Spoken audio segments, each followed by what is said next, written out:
ce qui est fou, c'est que finalement, c'est finalement vers eux qu'il faut se tourner pour trouver des solutions, parce qu'ils y sont confrontés depuis qu'ils sont petits. Tout à l'heure, je vous disais, ces sites-là, ils existent depuis 2006, 2007, depuis 15 ans. C'est pas une génération, mais c'est pas loin, quoi, en fait.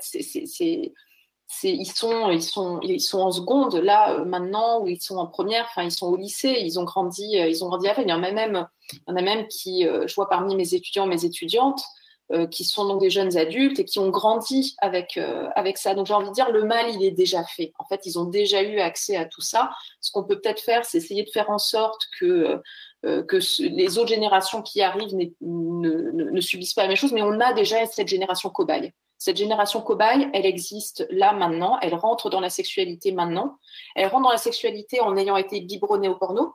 En même temps, elle rentre dans la sexualité en étant conscientisée autour des notions de consentement, etc., parce qu'ils rentrent dans la sexualité, mais juste après MeToo, finalement. Ceux qui sont au lycée maintenant, ils étaient au collège au moment d'octobre 2017, au collège ou à la fin de l'école ou peu importe.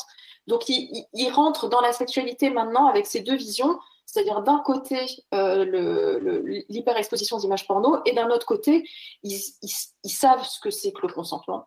Ils sont, très conscientisés autour des notions de harcèlement, des notions anglo-saxonnes de type slut-shaming, mansplaining, etc. C'est d'ailleurs intéressant qu'on n'ait pratiquement pas d'équivalent dans la langue française.